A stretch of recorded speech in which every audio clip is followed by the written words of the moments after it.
Hi guys, let's see how this goes. This can be your last chapter. There's 19 slides. I'm gonna see if I can get through it in 15 minutes. So let's go. Darn, this is a Google Doc, so come on, let's go to the next one. Okay, so we're talking about macroeconomics. This topic is so relevant to what's going on right now in the economy. You guys are gonna love it. Anyway, so this is a cool thought. You don't have anything else to do right now, so you can think about this. Money is perhaps the most important invention created by humans. What do you think? You think it's the most important invention? I don't know. Bartering is both time consuming and costly. So, bartering is trading without money. So, the purpose of this chapter is to discuss the characteristics of money. Oh my gosh, I'm gonna have to do this every time. So the functions of money. Money is a medium of exchange. It facilitates a payment to others for goods and services. So you pay for groceries, you pay for your doctor bill, you pay the veterinarian. Those are all services. So medium of exchange. Money functions as a unit of accounting to determine if you're profitable, to manage your household budgets, and then to look at things like gross domestic product, which is in the big picture of macroeconomics.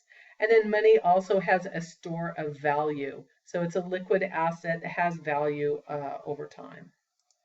Okay, so something, I think this is a question that's going to be asked later, but in the United States, we have the places where money is printed.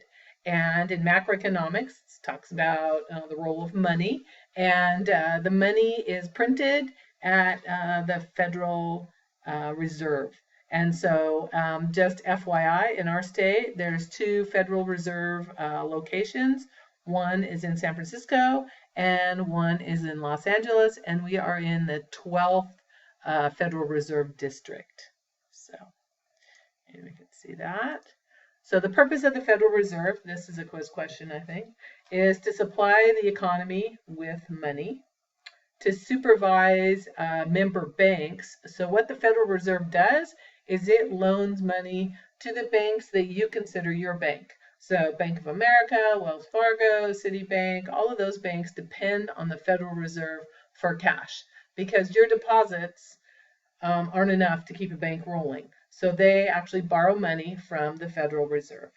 So another thing the Federal Reserve does is it provides check collection and clearing services, maintains reserve balances for other depository institutions like banks, lends money to depository institutions.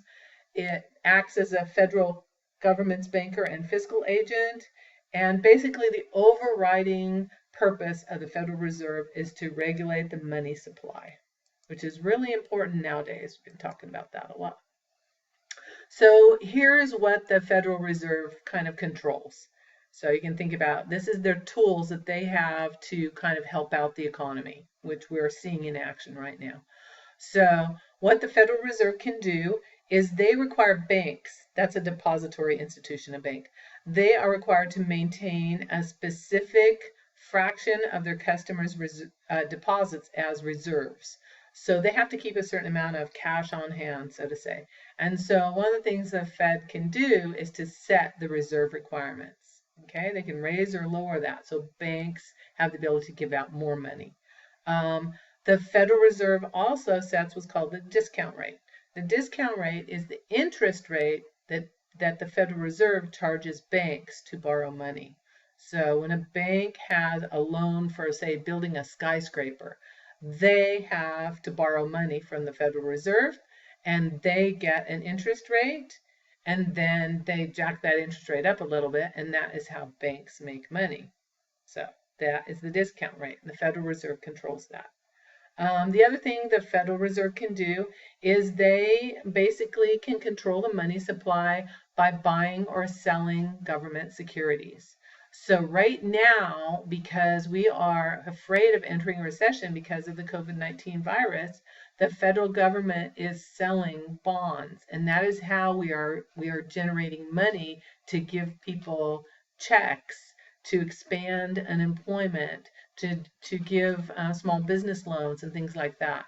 So that is how the federal government generates money.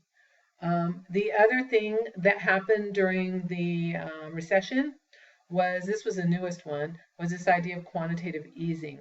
And basically what happened here is the Federal Reserve came in and bought whatever toxic mortgages, homes that, had declined in value, so they were basically worthless. And they took that off the market. And that happened during President Obama, and that was one of the things that his economists came up with to help spare the economy during the recession. So the Federal Reserve can raise or lower the reserve requirements that banks have to have. They can manage the interest rate that banks charge to borrow money, and they can buy or sell bonds. Those are the primary ways the Federal Reserve manages the market. Okay, so there's two different types of monetary policy. So the Federal Reserve basically controls monetary policy. So there's contractionary monetary policy, which is when the economy is growing too fast, and we want to slow it down because we don't want inflation. Inflation makes everything more expensive. We don't want that to happen, okay? Or there's expansionary monetary policy. Right now, we are definitely heading this way. So basically what the federal government is doing is they are selling bonds to create money, to keep food on the table, to give people extended unemployment benefits, and to try to get the economy going again. So expansionary monetary policy increases the money supply by buying bonds, lowering the interest rate. Interest rate now is extremely low, as you probably know.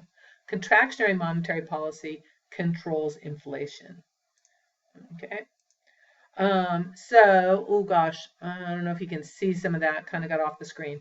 Just like I said, expansionary is what we are doing right now. So the Federal Reserve is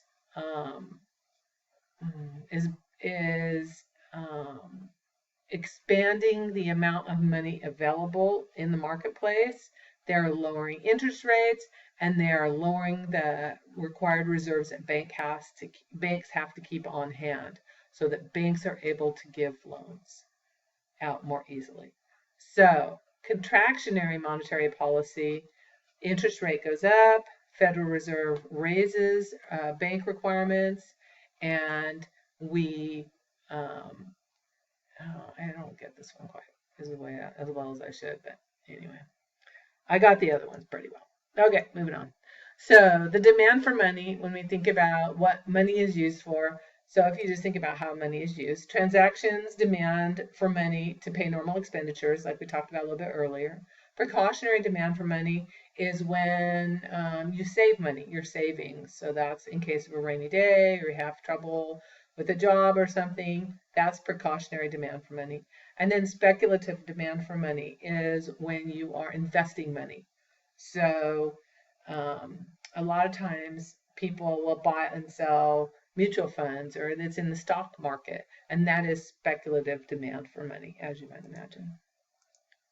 Okay, so this is a good slide. This talks about money market equilibrium. So this is the demand for money, demand market, supply and demand.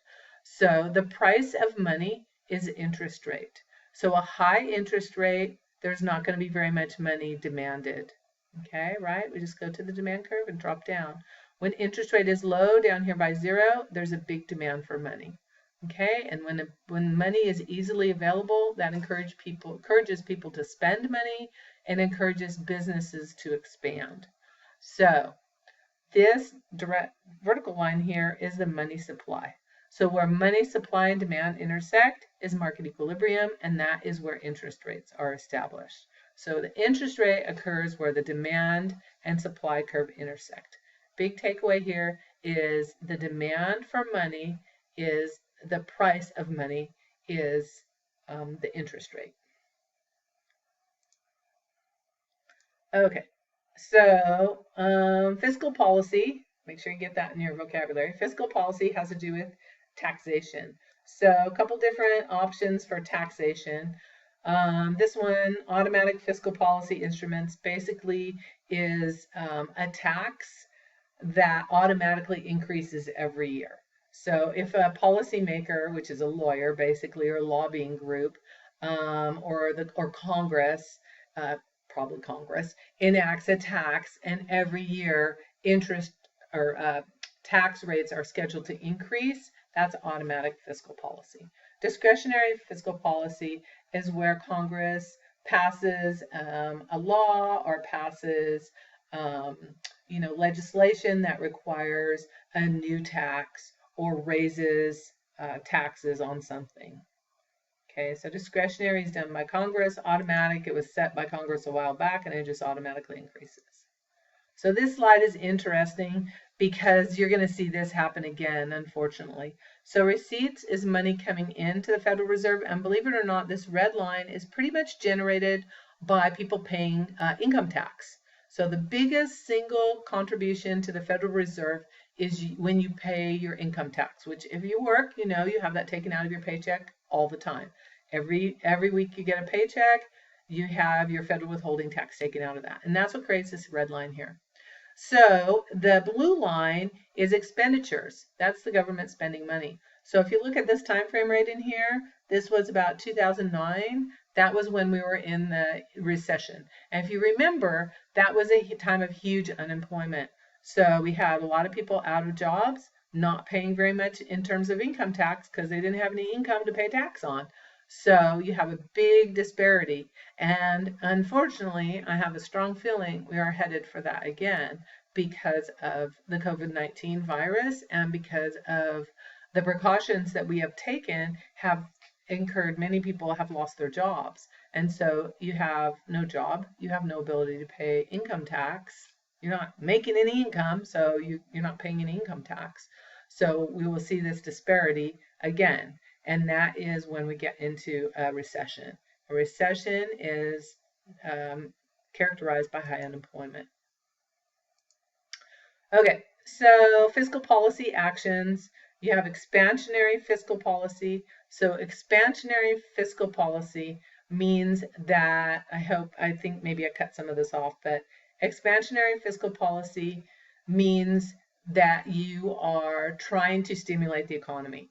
So expansionary fiscal policy, remember that's taxes. So you're going to cut taxes, put money in people's hands so they have greater disposable income. And expansionary fiscal policy also has to do with increasing government spending, which we are seeing definitely right now, which increases aggregate demand. Aggregate demand is a demand for all goods and services in the economy. So when the government gives people extra money, that's expanding unemployment benefits, giving low interest or grants to get companies and businesses back on track, that increases government spending. And the idea is to get those businesses up and running. And when they do that, those businesses have to buy supplies, whether it's a restaurant and they're buying food and beverages and things that they're going to serve in the restaurant, that increases aggregate demand. Consumers go out and spend money there. That is expansionary fiscal policy. Contractionary fiscal policy is to slow the economy down.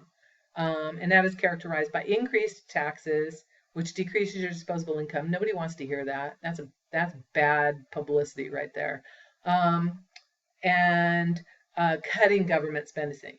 Well, that doesn't happen very often either. And that decreases aggregate demand. So right now we are definitely in the expansionary monetary and fiscal policy.